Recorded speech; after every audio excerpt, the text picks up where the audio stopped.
Well, welcome back, ladies and gentlemen, to the Amazon European Masters. We're about to round out Group A, and we have a little interview here with Knight from Ego Rogue, who just took down Sverna Svesta and now are tied for first place up against Vitality B. Welcome, Knight, to the broadcast, you beautiful man. How do you feel after that crucial one? Hello, feeling pretty good, you know. Was a fun one. Knight, I've known you from your days, back in Gamer Legion. At some point you talked to me, you were like, you know what, I was also playing Karin at some point, but I'm going to put this aside for now. And honestly, I remember back in the day together with Rubble, you guys would pull out all the crazy stuff, of course, with the bot lane as well. Do you think you get the same freedom in this team as well? Because Iron mid?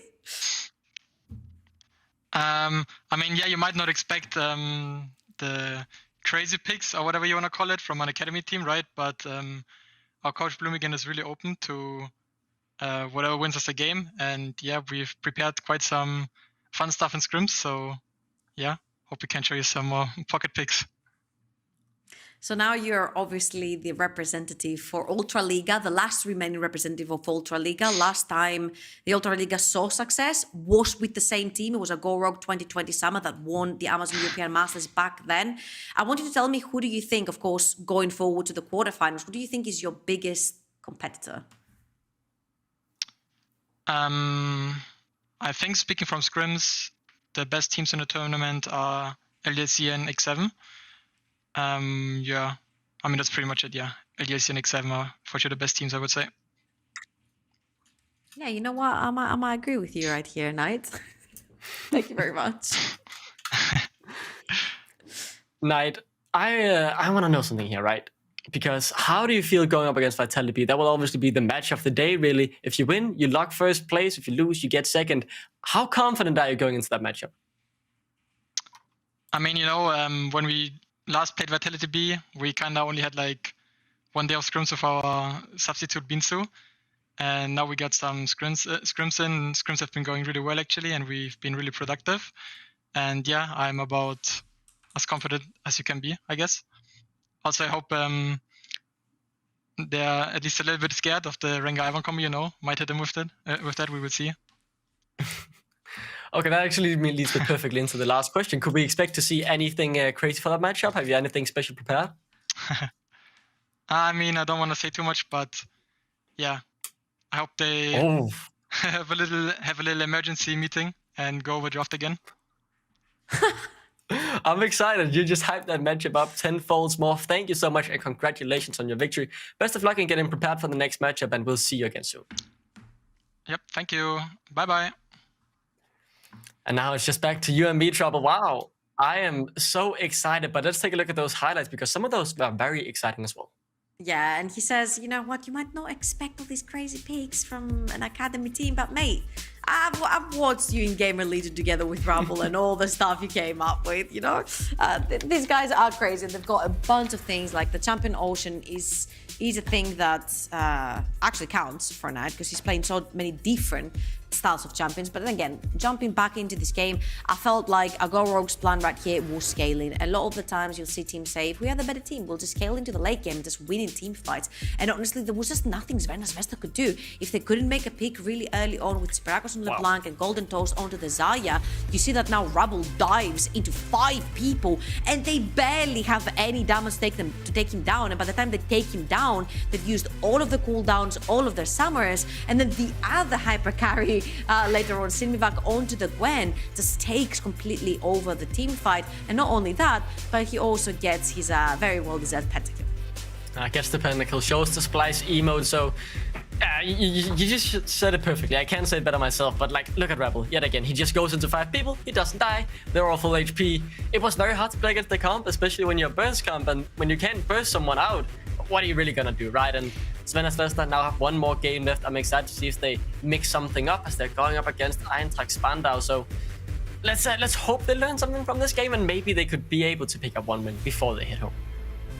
And I hope that at least the game we're going to see next is going to be a crazy one. I'd like to see, you know, everyone on comfort or everyone in a champion that they really want to play. The game doesn't really matter much, unfortunately, for both teams. both Eintracht Spandau and Crvena Zvezda are no longer in the running for quarterfinals. So whatever result they end up having, it doesn't affect any of the other two teams or any of the other results later on for either a Go Rogue or Vitality B. So they can actually run crazy drafts, and maybe we can possibly have some fun. Yeah, I am. I'm super excited. I'm excited to see if they have anything hidden to bring out now. We saw EG Rogue has some magic to sprinkle in the drafts. Hopefully, Crvena Zvezda have gotten some inspiration, maybe picking the Rengar Ivan themselves. That would be exciting. But let's take a look at the standings, because you mentioned it. Eintracht Spandau and Crvena Zvezda are out of the runnings. And as you can see, Vitality B and EG Rogue are at that 4-1. And they're going to be fighting for first later today. Exactly, as you said, this is our last game of the day right after the one we're going to have right now. So make sure you stay tuned for that one, because Vitality B and Go Rogue are going to be playing against each other for that #1 seed. Remember, Bifrost, LDLC, and Carmine Corp are waiting as the first seeds. So you definitely do not want to be facing these guys. You usually want to play versus the second seed in your first round of quarterfinals. And yeah, Vitality B also is going to be the third LFL team to qualify into the quarterfinals. So you definitely don't want to be paired up with another LFL team moving forward. So you want the second seed. And as you can see, here are all of our standings as well. Yeah, BDS Academy, you mentioned it. 3 out of 4 teams will be going through from the LFL. BDS Academy, the only one to not make it through. You mentioned Bifrost as well.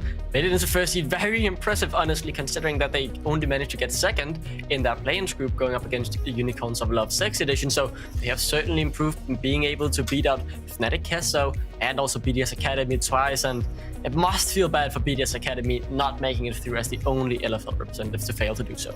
And also you can see a lot of recurring effects, right? We have 3 LFL seeds going through, we have 2 NLC seeds going through, and then it's 1 Ultraliga, 1 Superliga, and 1 Prime League. A quick reminder, of course, the last 2 finals that we've had at Amazon European Masters 2021 Spring had been NLC versus LFL. 2021 Summer was LFL again versus the NOC, and these 2 regions seem to be so prominent when it comes to coming out the quarterfinal, when it comes to coming out of groups, when it comes to EU Masters in general. Again, 3 LFL seeds, 2 NOC seeds. Can the other 3 regions, Ultraliga, Superliga, and Prime League, make the upset in the quarterfinals with only 1 seed remaining? Yeah, and I think both the LVP and Ultraliga are the 2 leagues that have been the most interesting for me, because they haven't been that great. They both lost teams in the play-ins. They both have lost teams here in the group stage as well. While Prime League, they at least managed to get all 3 seeds in to the group stage. The first and second seed just didn't perform, and Unicorns of Love 6 edition, they flipped the whole standings in terms of their representatives being the 3rd seed, the only one to make it out from the Prime League. Absolutely, and that's also a team that's coming for planes, right? We have a lot of teams coming from planes to even go into champions. Fnatic Rising made a whole run in the latest Amazon European Masters from planes all the way to the grand finals to face, of course, Carmine Corp and lose them. But you can see how much it affects teams when they come through these planes and they actually have this first bit of practice. I think Unicorns of Love 6 editions have looked the best out of any Prime League team that has come into the tournament. Yeah, and let's take a look at how the teams are lining up for this game. This is both of the last games of the Amazon European Masters. Eintracht Spandau against Crvena Zvezda, both heading home after this one. So hopefully they put on a good show for us. Pride, Obsess, Special, Kinetic, and Prime. An interesting roster when you really look at it. One that managed to actually beat Game One Team 3-0 in the upper bracket final, but they failed to do anything ever since then. Yeah, and you see a lot of veterans as well, like Pride, Obsess, and Special have been in the scene for a long, long time. And of course, Crvena Zvezda coming in with their own veterans. Tasteless has been in the scene forever. He's played in the Click of Dreams from back then as well, and he has been a leader for any team that he has joined. And of course, together with Kolomax stepping in from coach into the jungle position. I just really hope that we can see a really fun game. I just want to I just want to see the players kind of let loose, because this, again, does not mean anything for the standings. It doesn't mean anything for these particular teams in the standings. And it also doesn't affect the other 2 teams that are fighting for the first seed. So it's pretty much a free-for-all. It could be a brawl, and I'm hoping that we get one of those games. Regardless, the one I'm really looking forward to from Crvena Zvezda is Tiberakos, a young Greek player. So obviously someone you're looking after as well, that trouble. But I think he has been very exciting. The last game, he had some good moments hitting all the chains, but obviously that burst just wasn't enough to cut through the front line of EG Rogue.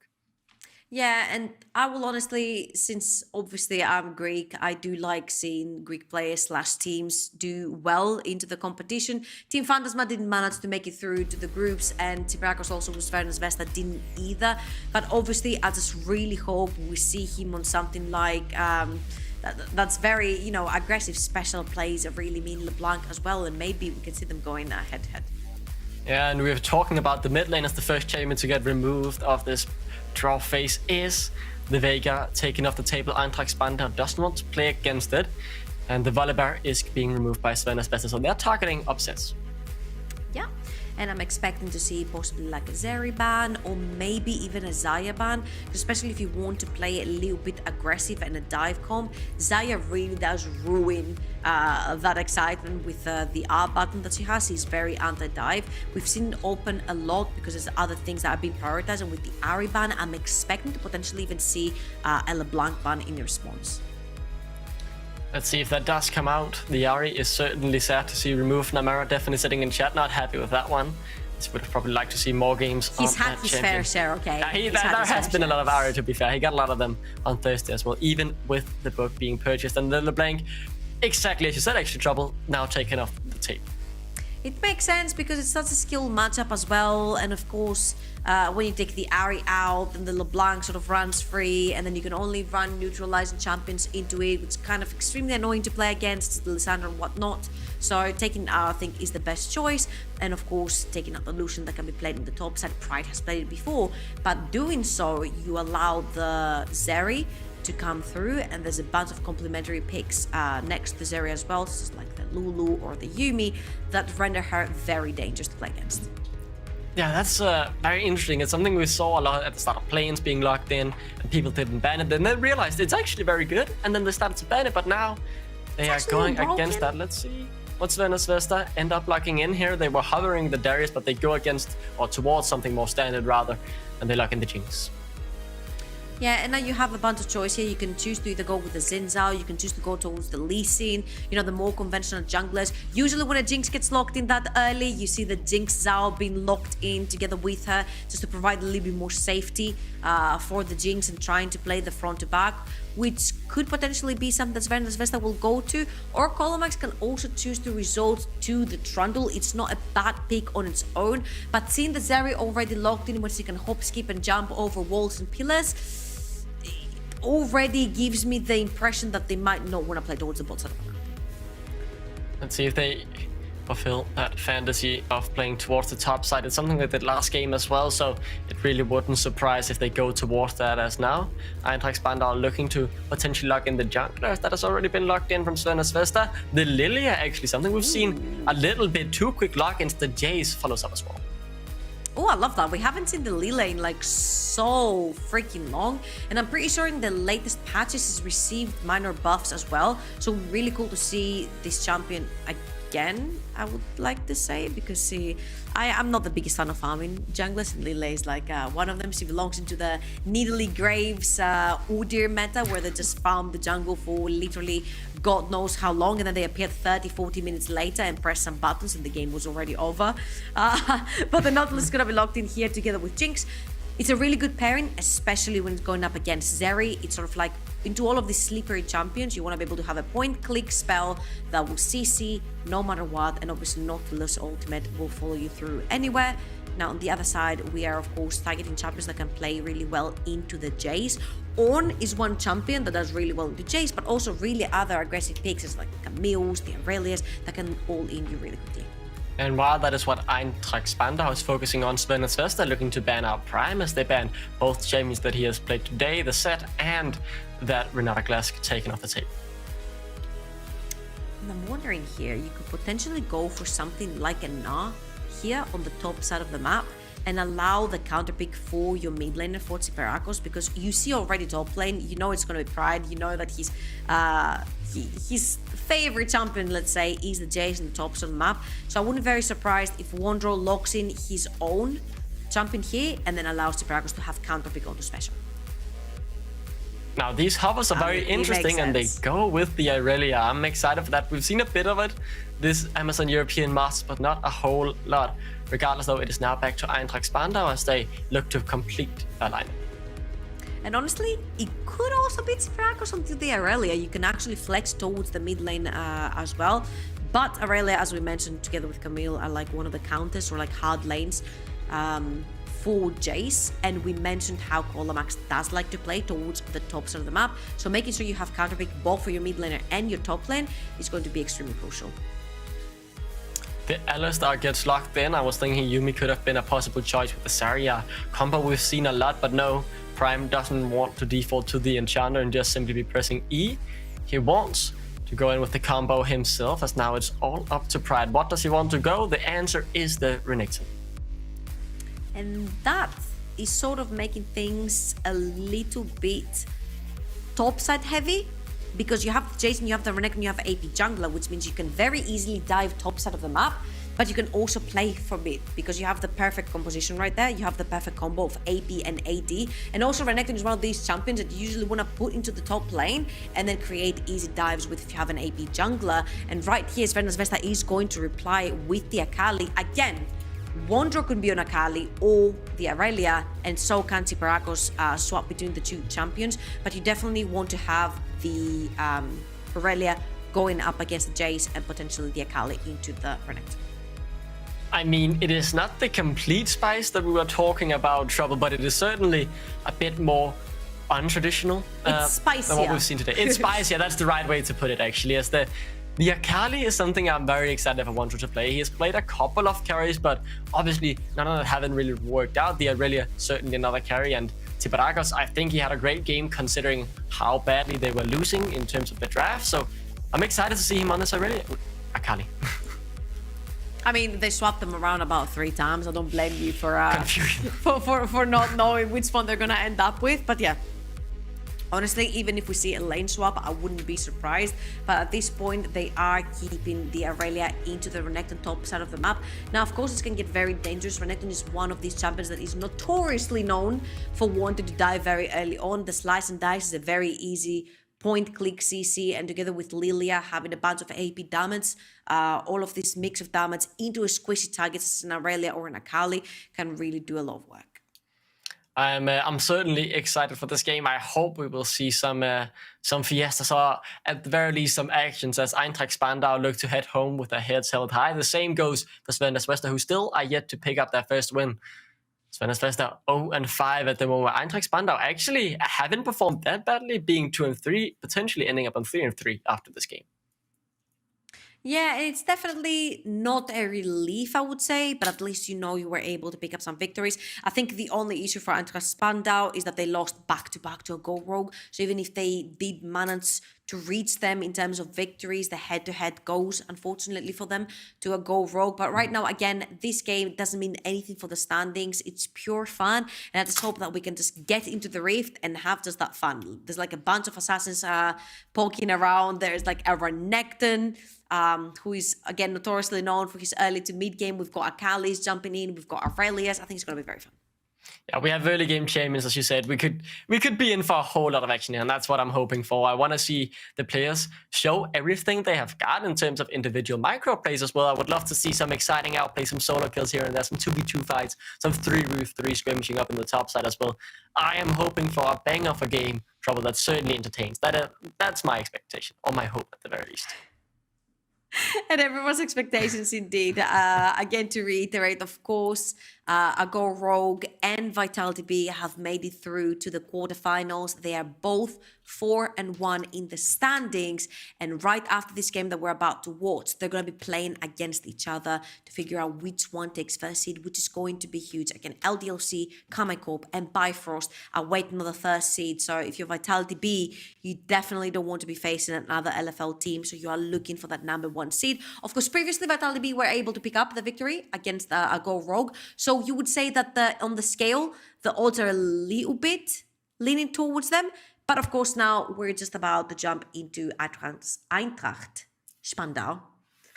Not bad German, actually. Not bad German. Hey, I did live in Germany for 6 years, okay? I did live in Germany for 6 years. So, Eintracht Spandau versus Svernas Vesta. And it doesn't matter at all on the standings. They're not going to influence either first or second seed standings at all. It is just a pure joy of League of Legends. It is the last game for both of these teams. Yeah, and if you're wondering, why haven't we headed into the game? Caster, start the game. Well, there are some technical issues. Push the bounce. Where's the button? I haven't pressed my P button, that's the thing. I haven't pressed the no play. buttons. That's my issue. Regardless, though, there are actually some technical issues that we really I have can't no resolve. buttons to play, Katarina. That's all I've heard for now. I'll update you as we move on. But Trouble, I think you said something that was pretty good. It's kind of like an undercard match, right? You come in here, you get some excitement. Everything is going to be great, and then you have the big finale for the first place. But what I'm hearing now is that we will be throwing it into a short 2-minute break as we do resolve these technical issues. I'll try and find out where my play button is so we can start the game. In the meantime, enjoy the music.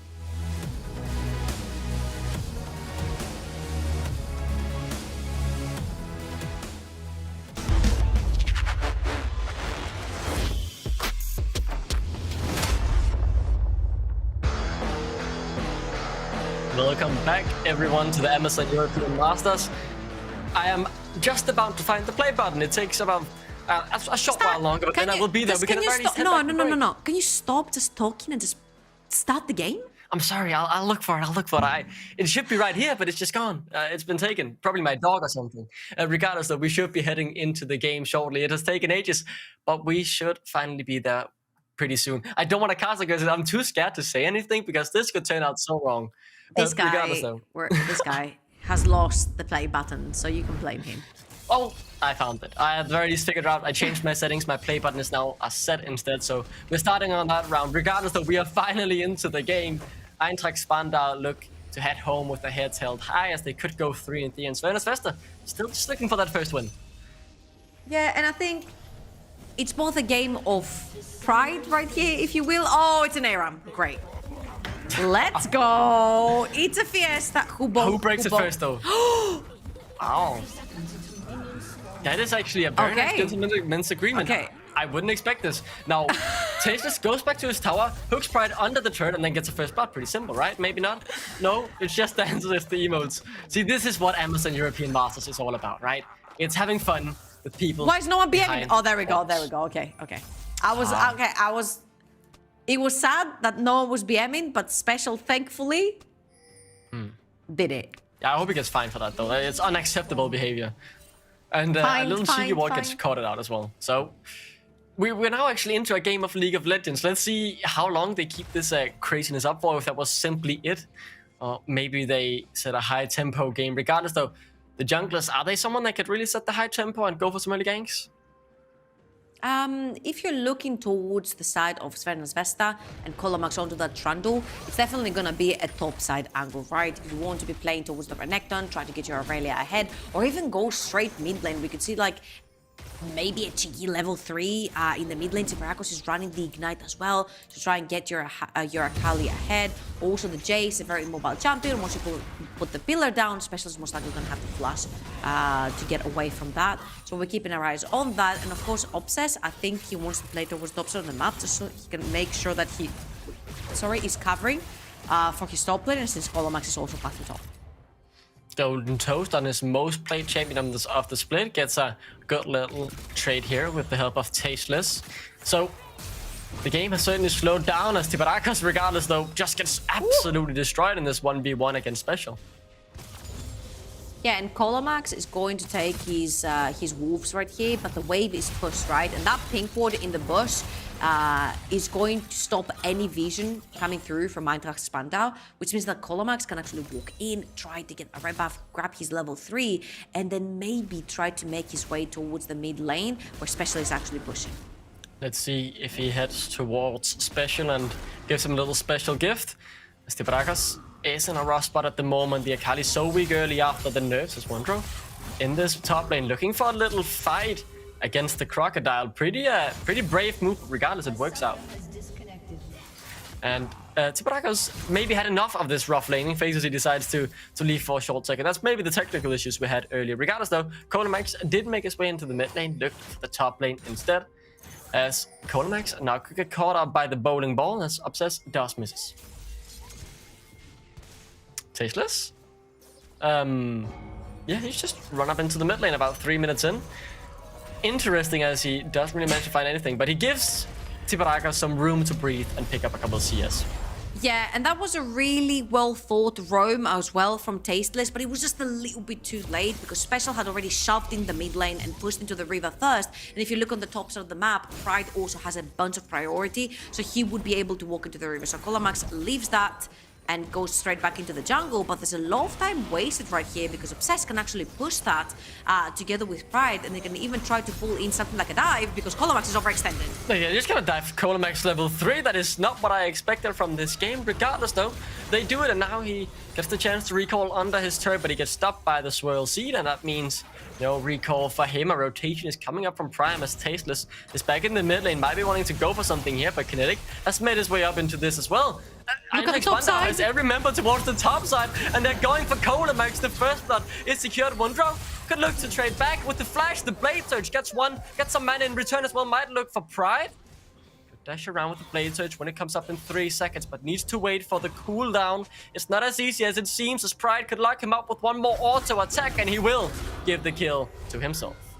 But that is so problematic right now for Colamax because whilst all this was going on, when he actually moved away from the Scuttlecrab on the top side of the map, he didn't actually go towards his raids. He didn't go towards his golems. He tried to go to try and shadow Obsess. They're gonna try to actually maybe dive Kinetic, but it's not gonna work because Obsess is there and he's popped his Predator. So the problem is right now that Colamax has fallen far behind. If you look at the difference in CS when the ball comes back up, you will see the difference between Obsess and Colamax as well. Level 5 for Obsess, level 4. Thank you very much, observers. 12, sorry. CS difference. That is 3 whole camps that Colamax has fallen behind and he has to catch up with. But if you look on the other side, his camps are going to be level 1.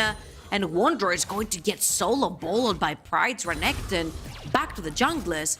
The entire top set for Colamax is going to be level 1. I'm not going to speak anymore. 2v2 in the bot lane as well. The action is certainly happening now. Tasteless gets a turn back around on towards him, and no one dies. They are trouble, but the top lane, Pride just slapped down Wondro. I'm really scared to open my mouth because another fight is going to break out while I'm trying to say something that I feel like is useful. Obviously, I'm joking. It's quite huge. What's happened in the top lane for Pride? He already has his whip. He's 3-0. Exactly, he's 3-0. He's about 10 CS up after this wave as well, which means that he's gonna reach level 6. He's level 6 right now to level 5 from 1 He has his flash available as well, which means the potential for a tower dive is available. And Lily is up there. Oh, beautiful. Yeah, with the insect, but Prime now gets turned back on towards him as Look at top side. With the snap. Oh, no, don't do this. It's just too rude. Wondro gets CC'd under the turret and instantly taken down by Pride. Don't show Ellis this. The Crocodile is working out. Yep, and Special is already topside as well. Push his wave in the mid lane, and now goodbye, Colamax. 5-0. I just want to reiterate. 6 minutes in. The top side of Colamax's jungle is still level 1.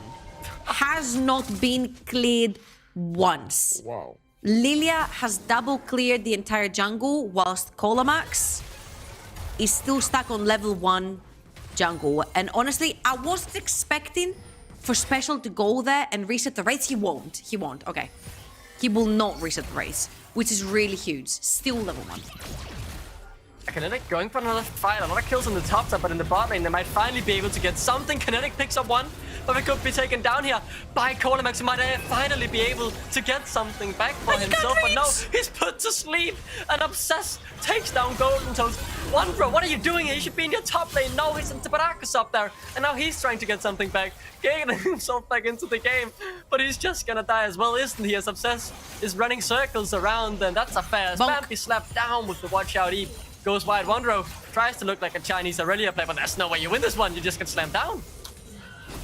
That is absolute disaster for Svernos Vesta. 9-1 in the scoreline right now. 4,000 gold in deficit from the Balkan representatives. And that's a 5-0 Crocodile up in the top level. For Kinetic right here.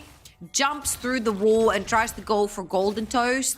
There are no summoners onto Kinetic, and Tasteless does get the root right there, but he doesn't have any more mana for any shield or the slow onto Kinetic, and Golden Toast can't quite reach because he had to use his flash defensively, and also Obsess is right there in time, and once his sleep goes down, Colamax can't reach either. That's a level 5 Trundle, and even when Wondro comes in, it's just really easy for Prime to just bonk him away and allow his Zeri to back into safety. Special yet again with a really quick roam. He has been everywhere with the Jace. He's going to cash in on that kill as well.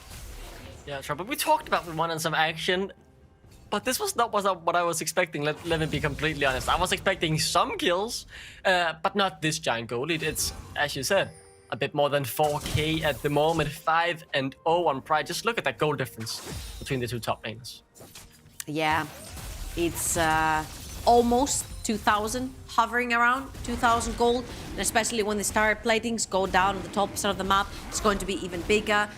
You see again, Obsess is hovering towards the top side of the map. There will not be a flash on Aurelia for a couple more seconds. I don't know if they have the timer right because it's just about to pop up. Oh, Obsess no, and not Special again. are bundled up again. Wanderer. Yeah, this could look like a replay. It's the third time it's happened. This time, though, it gets given over to Obsess, so he gets a kill on the board as well and continues to grow his giant gold lead over Colamax.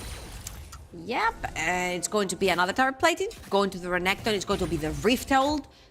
Started up for Eintracht Spandau, and honestly right here it's just so worth the time investment because you are far ahead. You're going to shove even more gold into the Renekton's pocket right here, who's already 1 level up on the Aurelia, 2 levels up onto the Trundle and the Jinx. So once you transition that into an item and a half or 2 items onto the Renekton, and then you take that Renekton and you fight every single next dragon that comes up, Sven and Zvesta are going to find it extremely difficult to fight into him because you've got 4 melee champions and 1 Jinx. Renekton will be more than happy into diving into these 4 melee champions and pressing Gold Drinker.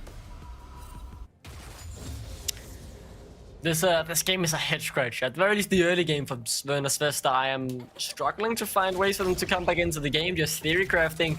I don't know if you have anything, maybe a bot lane gank could help something? I think at this point you're expecting to scale later on into the game, right? At some point, the Renekton falls off. You've got the point and click engage with Tasteless onto the Nautilus, and here it is. Yeah, it's exactly what you're talking about, the point and click engage. Let's see, look, they have the damage for once, actually. The Supplicate comes out, it keeps Colamax pretty tanky, but Kinetic has popped the Lightning Crash, might look to turn it back around, and here comes the race car baby. Good turnaround again, though, from the side of Sven and Zvesta. It's a back and forth as they pick up 1 kill for themselves, finally, making 2, actually. But can Obsess clean this up? He puts 2 to sleep, gets taken down. 3 kills for Sven and Zvesta. That is a 3-0. I think there must have been some miscommunication from the side of Eintracht Spandau because the sleep didn't come through. I'm not sure if Obsess did have the cooldown right there. Prime does not block the Super Mega Death Rocket, and Kinetic ends up going down. And it's a little bit disastrous for the side of Eintracht Spandau. As you can see again, Tasteless level 6. He will grip the Alistar but put the ultimate onto Kinetic, which makes Kinetic dash backward defensively, and then they start chasing them. Lilia will come through, does have the sleep up and available. You'll see Kinetic will get hooked once again, and Prime just wasn't quick enough with his flash button to try and block the Super Mega Death Rocket. Kinetic was a little bit too deep into this, and by the time the sleep comes down, Lilia is already dead. Back to topside, boys. 5-0 Renekton, play topside. Just rinse and repeat for Eintracht Spandau if they want more kills. And one draw isn't worth that much. That's one thing we have to realize. But Golden Toast managed to pick up 1 kill down in between those 3 kills that they managed to get overall. And most importantly for him, yes, it would have been nice to get 3, but the one he managed to get was the shutdown on Obsess. And you said in trouble, run back to the top lane, but we'll also keep our eyes on the bot as they CC up both Kinetic and Prime. 1 more auto should do it, but he kites around with the Lightning Crash, and there it comes. In the top lane, they of course succeed in getting the dive off as Golden Toast now will show slowly but surely sweat through Prime and get 2 kills. A good flash. There is no Death Rocket. Tasteless though with the Death Judge should seal it. Boom. Yeah, exactly. Boom. Very, very, very well played by the side of Sven and Zvesta. Both support and AD carry just walked into the chompers right there and couldn't actually press any buttons for a while, which means that Golden Toast got a bunch of free damage onto them, especially now that he has the Kraken in his inventory. But the Rift Herald got put to good use. Took the entire mid lane tower as Pride was able to take the entire top tower on his own. That is 10 full tower platings plus first tower for both the solo laners of Eintracht Spandau. It's going to be a very fed and rich Jace and Renekton. And now you can take these 2 very fed solo laners together with your Lilia and try to fight bot lane towards the dragons. And Sven managed to get something back. We're happy for them in that regard, and they're getting on to Golden Toes. It feels like it's a split map, really. Eintracht Spandau are winning everything they're doing. Everything goes golden up on the top side. They're just getting kills, they're getting gold, they're getting turrets, they're getting the objectives. But down towards the bot side, Sven and Svesta have gotten a single Drake, and we have just seen a couple of fights down towards that bot lane go over into the favor of Sven and Svesta. So maybe they can play through that in the late game. Yeah, but look at what's happening right now. You've got the Renekton that you fed. He's got 1.5 items plus the Executioner to cut down any healing that will come through the Aurelia or the Trundle or the Akali. And you're taking that Renekton towards the bot side of the map to allow Kinetic to shove in the wave and then have free access for all these wards to go down on the bot side. And then you can follow up by going and starting to stack up these dragons to go potentially for the soul later on. No, so the map has kind of switched Golden Toast now in the mid lane. As you said before, the Baracos down in the bot lane. Someone we haven't seen that much this game, but maybe he scales into the team fights or starts getting some action. He has been struggling a bit in the lane, 30 CS down towards Special, who has just been poking him out every time he has gotten the chance. And right here, I really like the lane assignments as well. Put Kinetic in a very short lane. You put him in the mid lane together with Prime. And then you put Pride towards the top side of the map. 14 minutes in. That means the teleports have bbeen unleashed. That's a 6-0 Renekton that can actually TP into the bot lane fight at any point in time. And you definitely want to keep having that Renekton into the Aurelia. The Aurelia is 2 levels down. That means you can very easily bully if you want to. And Obsess is shadowing him the entire time. And Pride back on the top lane, and anywhere he goes, the team follows, and he's just going to take down another turret. There is no contesting one row. We don't even want to get near it. He is staying away from even XP range, trying to catch up on something, but Kodamax is able to take the Drake in return, and the Drake scaling keeps going for Svennesvest. Yeah, and I wouldn't be surprised to see the Renekton now being swapped towards the bot side of the map, possibly, because he is the strongest member of the team at this point. He's gonna be very, very close to his second item as well. So you basically take this cannon that you've created and you take him around the entire map, taking every single outer tower. It's only 15 minutes, and Svernes Vesta have already lost 3 towers, one of them being the tier 1 mid lane. You use your Renekton, you take him around the map. Because he's so strong, nobody can actually deal with him. If you look on the side of Svernes Vesta, the only one who has an item completed is Golden Toes, who has 2 items in his name, 160 CS almost. So you definitely don't want to be putting the Jinx anywhere near the Renekton. So wherever the Renekton is, towers full. The most towers that you have on the map right now for Svernes Vesta is bot side of the map, and that's exactly where Pride is going to be heading. Yeah, you said it. Pride is now in the bot lane, and Pride has also kind of slowed the game state down, it feels like. They've decided not to go for as many aggressive fights. Instead, they're just taking the objectives that they have found to be kind of free. Let's be honest, they have managed to take down 4 turrets within 16 minutes. So Pride can simply do whatever he wants, wherever he goes. And now they look towards that Herald as well. Absolutely. He is permanently 2 levels above his counterpart in the top lane, Warnbro, and he's 1 level above Tsiperakos as well, which means that nobody can actually fight him 1v1 right now. You need to invest more than 1 or 2 or maybe 3 even people to chase away the Renekton, which is exactly what happened right there. They took Warnbro, Tsiperakos, and Kolamax to fend off that very angry Crocodile. But I feel like what Eintracht is doing is so right here. You're using the power that you've shoved into that Renekton, you put him around the map, you chase people away, you take so many resources from the enemy team to fend off a Renekton, and then you take every objective on the other side of the map. And honestly, putting the time to take that second Rift Rail is going to be very much worth it, because in 3 minutes time you've got another dragon. You can potentially put that pressure down to the Renekton with the Herald, take a tier 2 in the bot lane, or even take the tier 2 mid, completely open the map for Eintracht by 20 minutes. Eintracht are looking towards that bot lane here as Tsiperakos with the perfect execution.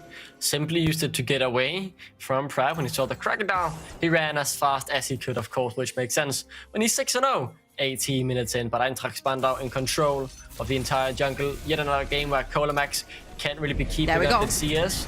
The Herald, as you said, someone in the bot lane. That means they will break up in that tier 2 as well. There is only the tier 2 in mid lane that is standing before they start opening up the base. As Svennes Vesta has sent 4 members down. 5 actually, this Wanderer is also making his way down here to just fend off the Herald.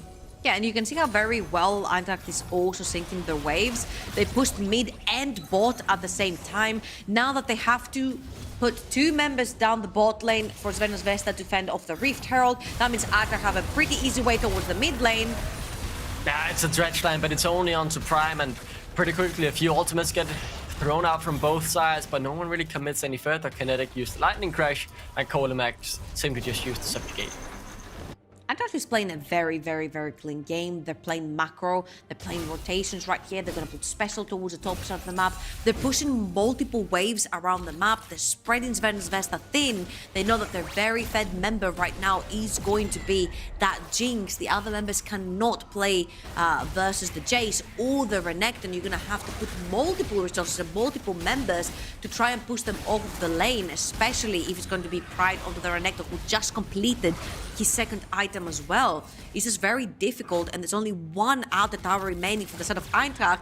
And guess who is in that lane that remaining tower is? It's going to be that fed Renekton yet again. Everywhere Pride goes, the turrets will soon follow as they fall down every time he shows up. It's a very nice play. You just said it perfectly, right? It's just cleanly played by Eintracht Spandau, but if we're looking at it from the side of Svenus Vesta, trouble. What can they do? How do they win something? Do they look to try and assassinate Pride when no one is around him? Or what's the play here? How do they stop the bleeding? I think at this point, you know that the Renekton at some point is going to fall off. But then Special is going to be a pain with all this poke. And your only silver linings that you have Golden Toast onto the Jinx. If the Jinx survives potentially this dive. But no, this is going to be maybe Pride going out? Yeah, they're looking for Pride. They might actually be able to get it, but in the backline, Tibrakos comes through. They get the shutdown. They might just win the fight. Prime knocks up 4 Special, trying to do what he can of 3-man sleep.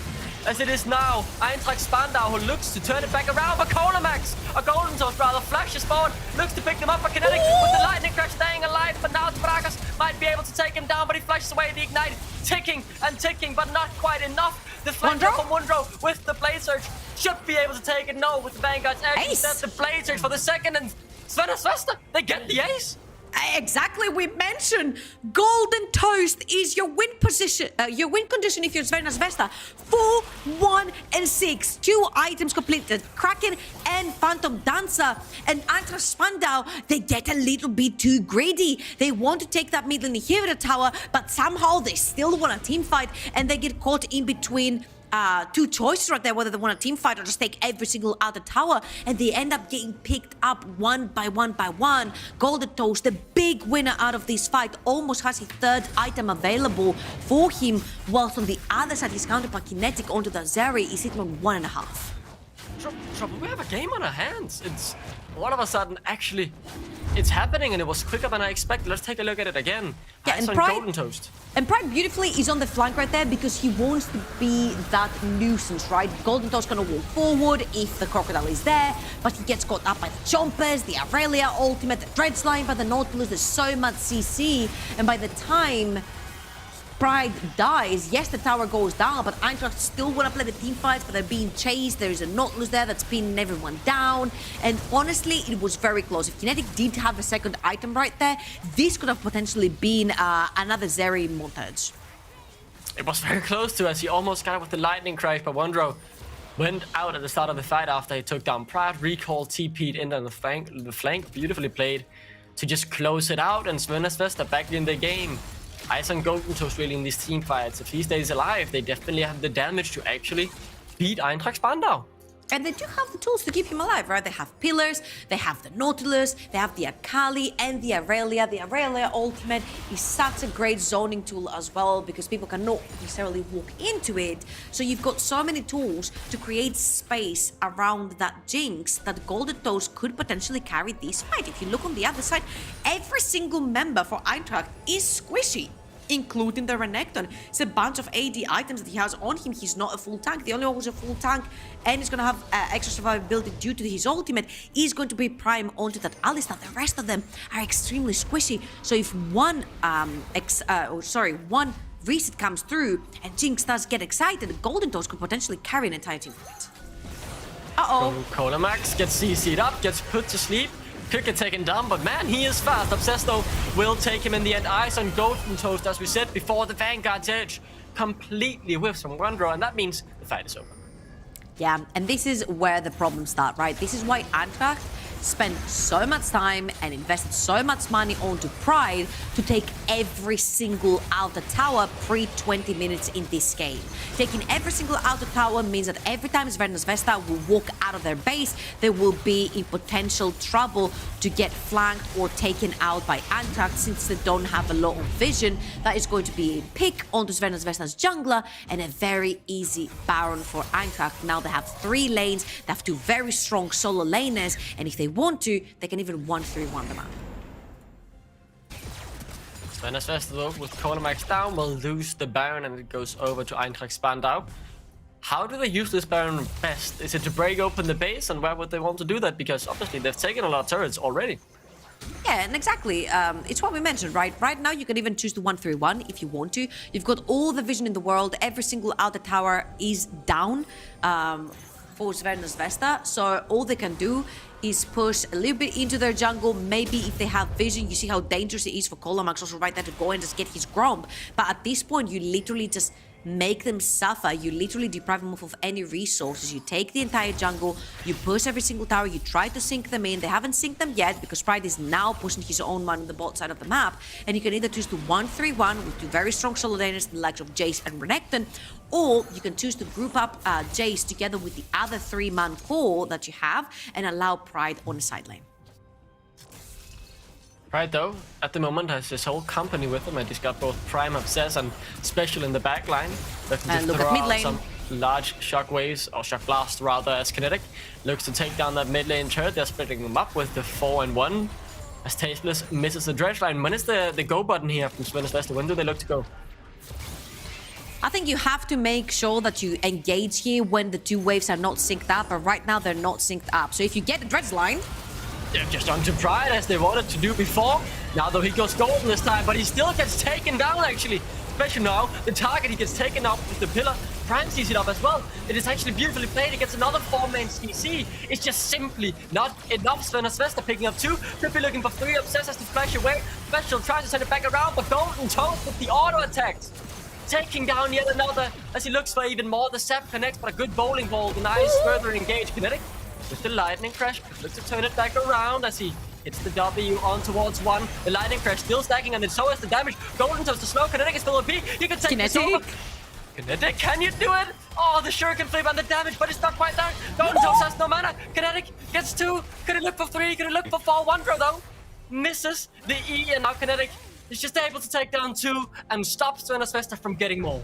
ooh, and that was such a messy fight, but I think Sverna Zvesta got away with the least damage they could possibly get. They only lost a mid lane inhibitor tower, and they were also able to cash in on 3 kills onto Eintracht Spandau. And again, Pride gets caught by the Nautilus hook right here and ends up dying without being able to pop Dominus, which means he doesn't get to give his team enough time to either do damage or possibly take an inhibitor tower. This was supposed to be the 1 and 4 push, right? You have 4 members on one side, Kinetic was in the middle taking that inhibitor tower, but by the time he takes the tower, his entire team is dead. Obsessed tries to run away, they try to turn it over onto Wandbro, who will back and TP back into the fight again. We get in flashbacks right here, and Kinetic with almost another Montage moment right here, pops the ultimate, starts kiting back and forth. Of course, the Chompers, Obsess is gonna step on them, unfortunately, because he didn't have vision into that bush. But you see how much damage that Zeri starts doing, especially when you're playing in an Infernal Rift, where the whole map is open and you can skip and jump around and hide behind walls. A mobile champion like Zeri can do a bunch of things in a fight. This game trouble got so much more intense than I originally anticipated with the way the early game was going. But you mentioned it, even at the start of the game, slowly but surely the Renekton will fall off, and when you're getting items on your main carries, Sverna Zvesta doesn't really have a problem with the Crocodile. Now he can die twice because he has purchased the Guardian Angel. So even if he gets caught, even if he dies, Pride will be able to provide his team with enough time to set around that team fight. Because remember, every time Pride dies, there's a bunch of things invested onto him. There's the Ignite, there's the Hook, there's the Nautilus ultimate, there's potentially Tsiparakos ultimate as well. There's a bunch of resources from the side of Sverna Zvesta just to take down the Renekton, which means that if this time Kinetic is there. Because remember, last fight, Kinetic was in the mid lane. If Kinetic is there and Pride is getting that much time for his team to turn around the fight, now with 3 items, that Zeri is going to pierce through the HP bars. It feels like it's a battle of both 80 of 2 AD carries really. Who is able to dish out the damage? We saw what Kinetic could do just last fight, but we've also seen what Golden Toes could do with the research and just running each other down. So eyes on the AD carries and also a little bit eyes on Pride. Let's see if he gets caught out one more time. I love how this is a mini game right now to see whether or not Pride is going to get caught out by a Nautilus Q. But again, nevertheless, of course, this is what we talked about at the very beginning, the fact that Svenna's Vesta has lost all of their outer towers very early on in the game. Them walking into their jungle is extremely deadly. 8,000 gold in the lead right now for Eintracht Spandau. They have all of their core items up and available. The Guardian Angel, the Hourglass for the Lilia as well. 3.5 items onto their Jace. And now they're just patiently waiting, shoving in their waves really fast so they can move back into the top quadrant of Colomax's jungle, maybe trap, and then once they kill somebody, preferably Colomax, they can start the Baron again, rinse, repeat, and try to win the game. Hello, Doc, in the little picture-in-picture. It's nice to see you. Hope you're having a good day as Colomax gets hit up by the big shock blast. You know, he's actually a pretty cool guy. He's one of my cousins, you know, deep down the family tree as he finally heads home for the day. Regardless, though. Is he a relative of yours? Yeah, he's a relative deep in the family. Also a fan of the same team as I. We're pretty good friends. So, yeah, it goes down into family times. Regardless, though, the Baron is back up trouble, and despite Svenna's Vesta doing well in the team fights, there's still actually a pretty decent amount of gold behind, about 8k. Yeah, and now they have actually seen that the Baron has been started. No one is hitting that blue ward, which means that Svenna's Vesta do not have any intel on what's happening. But look at the waves. They're pinging them right now. Top wave, shoving in. Bot wave, shoving in. And Svenna's Vesta actually need to push these waves out. Hope for a jinx still, it doesn't happen.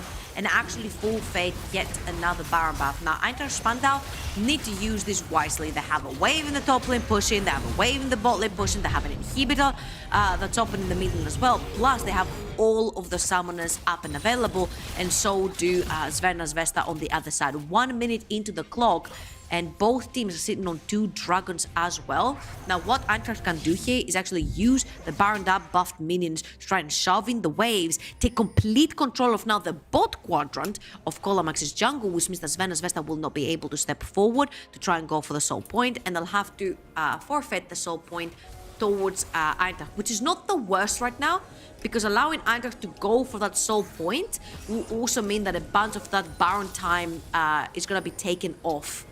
And then Svenna's Vesta can actually maybe pull out a fight when the Baron buff has expired. Svenna's Vesta, though, at the moment just forced to clear the waves. They're doing exactly what you said. Trouble Eintracht Spandau pushing the bottom of the mid. The Drake spawning in 10 seconds, but let's see if they need it. It feels like the final fight could be upon us soon, as both carries, or all carries really in the game, are reaching their peaks. It feels like Pride level 17, a level above Wondro.